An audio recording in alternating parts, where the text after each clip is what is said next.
चलो तो आज के लेक्चर में हम देखेंगे मिडिल टर्म स्प्लिटिंग के बारे में। ठीक है, मिडिल टर्म स्प्लिटिंग। तो हमें यहाँ पे मिडिल टर्म स्प्लिटिंग करना है। तो हमारा क्वेश्चन है कि ये जो तुम्हें एक्सप्रेशन दिया है इसको फैक्टराइज करना है। एक्सप्रेशन दिया है 6x² प्लस 5x माइनस 6। तो ये जो एक्सप्रेशन को हमें फैक्टराइज करना है, तो इस एक्सप्रेशन में तुम्हें कितने टर्म्स दिख रहे हैं? कितने टर्म्स दिख रहे हैं? 3 टर्म्स दिख रहे हैं। ठीक है, ये फर्स्ट टर्म है, ये सेकंड टर्म है और ये थर्ड टर्म है। तुम्हें 3 टर्म दिख रहे हैं। अब जो फर्स्ट टर्म है उसमें तुम देखो तो x का पावर क्या दिख रहा है? 2। सेकंड टर्म में तुम्हें x का पावर कुछ भी नहीं दिख रहा है, तो कौन सा पावर माना जाएगा? 1। और थर्ड टर्म में तुम्हें कांस्टेंट नंबर दिख रहा है 6। आया समझ में? जो थर्ड टर्म है वो तुम्हारा कांस्टेंट टर्म है, क्योंकि यहां पे कोई वेरिएबल नहीं है। ठीक है, तो कभी भी तुम्हें एक ऐसा एक्सप्रेशन मिले कि जिसमें तुम्हें 3 टर्म्स दिखाई दे, उसमें से पहले टर्म में वेरिएबल पे पावर 2 हो, जैसे x का पावर 2 है। दूसरे टर्म में वेरिएबल का पावर 1 हो, जैसे यहाँ पे सिर्फ x है, यानी x का पावर 1 है। और तीसरा टर्म तुम्हारा कांस्टेंट टर्म हो, जैसे यहाँ पे कोई वेरिएबल नहीं है, तो ये -6 क्या है? Constant term. ठीक है, तो ऐसा एक्सप्रेशन दिखे जिसमें 3 टर्म हो, उसमें से पहले टर्म में वेरिएबल का पावर 2 हो, सेकंड टर्म में वेरिएबल का पावर 1 हो और थर्ड टर्म तुम्हारा कांस्टेंट टर्म हो, तो वैसे एक्सप्रेशन में हम मिडिल टर्म स्प्लिटिंग ज्यादातर लगाते हैं। आया समझ में? तो मिडिल टर्म स्प्लिटिंग कैसे हम लगाएंगे, इसको किस तरीके से आगे फैक्टराइज करेंगे, वो चीज हम यहाँ पे अभी देखेंगे। ठीक है, तो मिडिल टर्म स्प्लिटिंग में पहला स्टेप ये है कि ये जो x² का कोएफिशिएंट है इसको कांस्टेंट टर्म के साथ क्या कर दो? मल्टीप्लाई कर दो। तो x² का कोएफिशिएंट यहाँ पे क्या है? 6 को मल्टीप्लाई कर दो कांस्टेंट टर्म के साथ। कांस्टेंट टर्म यहाँ पे क्या है? -6। ठीक है, 6 के पीछे माइनस का साइन है, तो सिर्फ 6 नहीं लिखना है, क्या लिखना है? -6। तो x² का कोएफिशिएंट 6 है, इसको मल्टीप्लाई कर दो कांस्टेंट टर्म -6 के साथ। तो 6 × -6 क्या होगा? -36। अब सेकेंड स्टेप ये है कि मिडल में जो टर्म है, ठीक है, मिडल में जो टर्म है उसका कोएफिशिएंट हमें लिखना है। तो मिडल में कौन सा टर्म है? 5x। तो इसमें x का कोएफिशिएंट क्या है? 5। कौन सा 5 है? +5 है। ठीक है, तो यहां पे हमें लिखना है 5। अगर यहां पे माइनस का साइन होता, 5 के पीछे माइनस होता, तो हम x का कोएफिशिएंट यहां पे क्या लिखते? -5 लिखते। लेकिन यहाँ पे +5 है, तो हमने क्या लिखा? x का कोएफिशिएंट +5।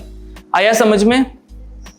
अब थर्ड स्टेप ये है कि हमें ऐसा 2 टर्म चाहिए, हमें ऐसा 2 नंबर चाहिए जिसको मल्टीप्लाई करने पे -36 आ जाए और दोनों को सॉल्व करने पे 5 आ जाए।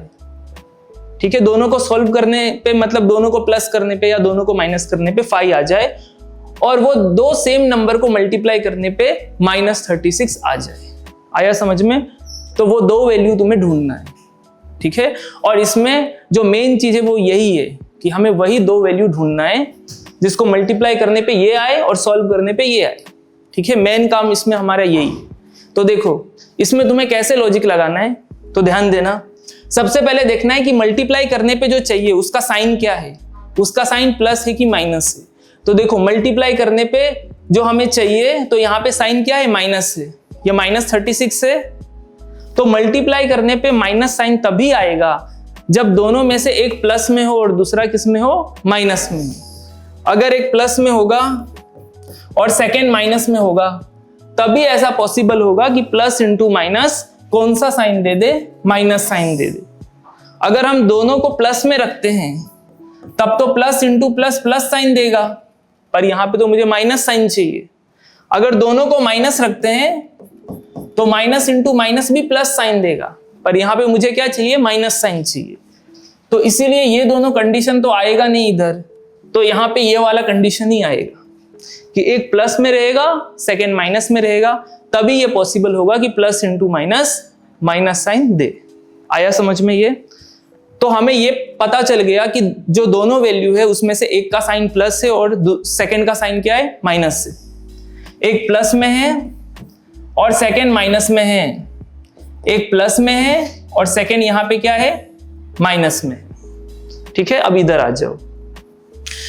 अगर एक प्लस में नंबर होगा और उसके आगे कोई वैल्यू माइनस में होगा, तो हम करते क्या है, पहला स्टेप क्या करते हैं, प्लस करते हैं कि माइनस करते हैं? माइनस करते हैं। जैसे मान लो कि एक वैल्यू प्लस में ले रहा हूं, जैसे +3 है, और सेकेंड वैल्यू माइनस में ले रहा हूं, आगे -5 है। तो अब यहां पे हम क्या करते हैं, पहला स्टेप, दोनों को प्लस करेंगे कि माइनस करेंगे? माइनस करेंगे। सबसे पहले तो माइनस ही करते हैं कि 5 - 3 कर दिया, 2 आया। फिर देखते हैं कि 3 और 5 में कौन बिगर है, जो बिगर है उसका साइन पुट करते हैं। तो 3 और 5 में बिगर कौन है, 5 का साइन क्या है, माइनस, तो माइनस साइन यहां पे हम पुट कर देंगे। ऐसा ही करते हैं, यानी कि एक नंबर प्लस में है, उसके बाजू में दूसरा नंबर माइनस में है, तो सबसे पहले दोनों को माइनस करते हैं, फिर दोनों में से जो बिगर होगा उसका साइन हम आंसर में लगा देते हैं। ऐसा ही करते हैं। तो देखो यहाँ पे एक वैल्यू प्लस में है और दूसरा वैल्यू माइनस में है, तो सबसे पहला स्टेप क्या करेंगे, हम माइनस करेंगे। क्या करेंगे, माइनस करेंगे। तो हमें ऐसा दो वैल्यू चाहिए जिसको माइनस करने पे 5 आ जाए और मल्टीप्लाई करने पे 36 आ जाए। तो वो दो वैल्यू तुम सोचो क्या है, साइन उसका छोड़ दो, सिर्फ दो वैल्यू सोचो कि जिसको माइनस करने पे 5 आ जाए, यानी जिसका डिफरेंस 5 आ जाए और मल्टीप्लाई करने पे 36 आ जाए। 9 और 4, क्योंकि 9 और 4 का डिफरेंस 5 आएगा और दोनों को मल्टीप्लाई करेंगे तो 36 आ जाएगा। तो हमें पता चल गया वो 9 और 4 है, तो वो है 9 और 4। अब ध्यान देना, अब यहां पे क्वेश्चन ये आता है कि ये जो हमने 9 और 4 लिया है, तो 9 को हम प्लस पे रखेंगे, 4 को माइनस पे रखेंगे, ये करेंगे, या फिर ऐसा करेंगे कि 9 को माइनस पे रखेंगे और 4 को प्लस पे करेंगे, ये करेंगे। अब वो कैसे पता चलेगा, तो देखना, वो पता चलेगा इसके साइन से। ये जो 5 है उसका साइन क्या है, यहां पे प्लस, तो प्लस है, यानी कि बिगर को हमें प्लस पे रखना है। बिगर को किस पे रखना है, प्लस पे। अगर यहाँ पे 5 का साइन माइनस होता ना तो बिगर को माइनस पे रखते।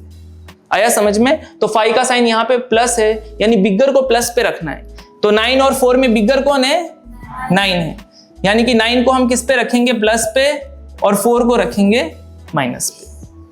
आया समझ में? ये सिंपल था, ठीक है। 9 को प्लस पे और 4 को माइनस पे। अब तुम चेक कर लो, +9 - 4 होगा +5, और +9 × -4 होगा -36। जैसे 9 4 जा 36 और प्लस इंटू माइनस क्या होगा, माइनस। समझ में आया ये चीज? तो अब हम क्या करेंगे कि यहाँ पे जो मिडिल टर्म है उसको इन्हीं दोनों वैल्यू से रिप्लेस कर देंगे। यहाँ पे लिखेंगे 6x², और यहाँ पे जो 5x है, जो मिडिल टर्म 5x है, उसको रिप्लेस करेंगे इन दोनों से। पहला वैल्यू क्या था, +9, तो यहाँ पे लिखो +9, यहाँ पे कौन सा वेरिएबल था, x, तो x डाल दो, +9x। दूसरा वैल्यू क्या था, -4, तो यहाँ पे लिखो -4, कौन सा वेरिएबल था, x, तो x डाल दो। अगर यहाँ पे y होता तो क्या लिखते, +9y - 4y। आया समझ में? x से इसीलिए हमने लिखा +9x - 4x। अब तुम चेक भी कर लो कि 9x - 4x करेंगे तो वो 5x के इक्वल आएगा। तो हमने ये जो मिडिल टर्म था 5x, उसको स्प्लिट कर दिया ये दो टर्म में, 9x - 4x में। आया समझ में? ये दो टर्म में हमने स्प्लिट कर दिया। इसी को बोलते हैं मिडिल टर्म स्प्लिटिंग, कि मिडिल टर्म को तुम क्या कर रहे हो, दो टर्म में स्प्लिट कर रहे हो। आया समझ में? आगे क्या लिखा है, -6, तो -6। इतना समझ में आया? अब हमें क्या करना है कि पहले दो टर्म में से कॉमन लेना है और लास्ट के दो टर्म में से हमें कॉमन लेना है। चलो पहले दो टर्म में से क्या कॉमन आएगा, चलो पहले दो टर्म में नंबर में क्या है, इधर 6 है, इधर 9 है, ठीक है। तो ऐसा कौन सा बड़ा नंबर है जिसके टेबल में 6 और 9 दोनों आए, 3, तो नंबर में कॉमन आएगा 3।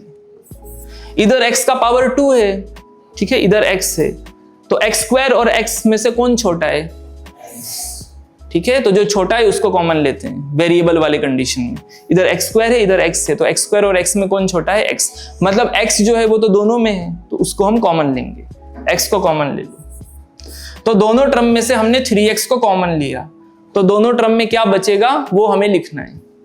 चलो पहला टर्म है 6x², उसमें से तुमने 3x को बाहर कर दिया, ठीक है, तो यहाँ पे क्या बचेगा 2, क्योंकि 3 2 जा 6 होता है, 2 बचा। x² में से x बाहर कर दिया तो क्या बचेगा, एक x बचेगा। आगे प्लस है तो प्लस, फिर जो सेकंड टर्म था 9x, उसमें से भी तुमने 3x को बाहर लिया, ठीक है। तो क्या बचेगा, यहाँ पे 3 बचेगा, क्योंकि 3 3 जा 9 होता है, और x था एक, तो x को तुमने बाहर ले लिया, तो x यहाँ पे नहीं बचेगा। आया समझ में? अब लास्ट के 2 टर्म में से कॉमन लेंगे। यहाँ पे माइनस का साइन है, तो माइनस पुट कर दो, ठीक है।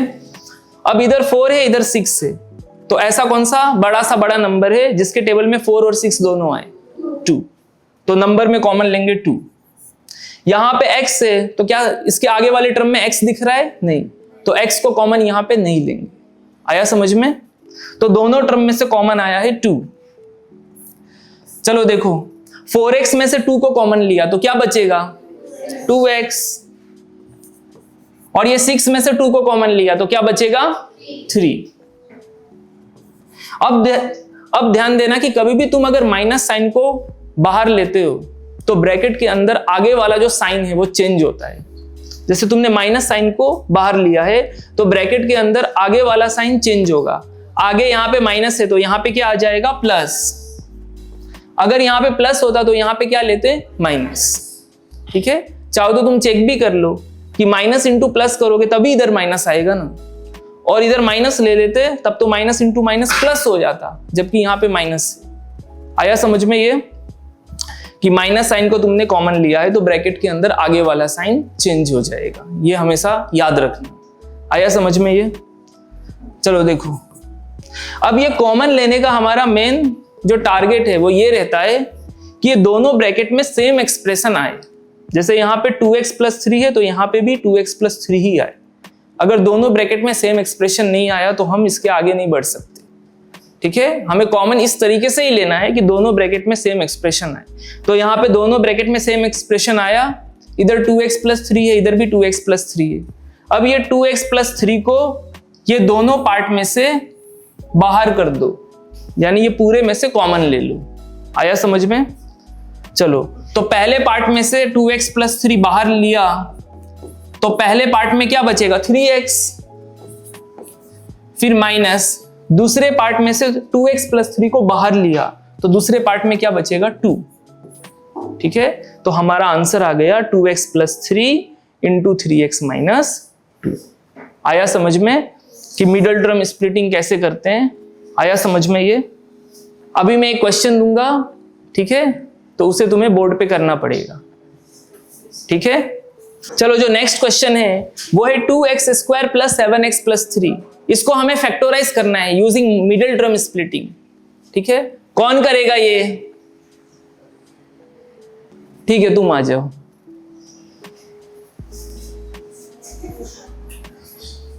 चलो करो।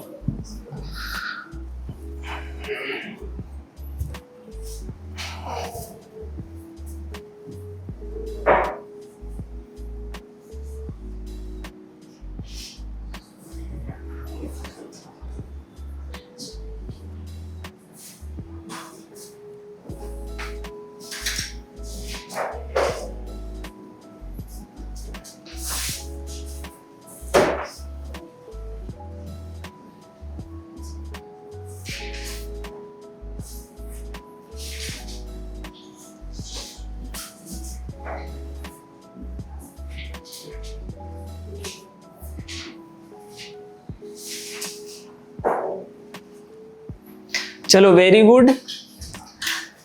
चलो सबको आया समझ में ये? देखो ये एक्सप्रेशन है 2x square plus 7x plus 3। ठीक है, तो हमें मिडिल टर्म स्प्लिटिंग करना था, तो यहाँ पे 7x को स्प्लिट कर दिया 6x प्लस 1x में। ठीक है, ये 1 है। ठीक है, 6x प्लस 1x में। ठीक है, मिडिल टर्म स्प्लिटिंग कैसे करते हैं ये मैंने पहले बताया था। ठीक है, उसने स्प्लिट किया। अब देखो दोनों में से 2x को कॉमन ले लिया तो इधर x बचा, यहाँ पे बचा 3। इन दोनों में से उसने 1 को कॉमन लिया है, कुछ कॉमन नहीं आ रहा था तो क्या कॉमन लिया है? 1। तो यहाँ पे x बचा प्लस 3। यहाँ पे दोनों ब्रैकेट सेम आ गए, x प्लस 3। तो x प्लस 3 को ये पूरे में से कॉमन लिया तो आंसर आया x plus 3 into 2x plus 1। आया समझ में मिडिल टर्म स्प्लिटिंग?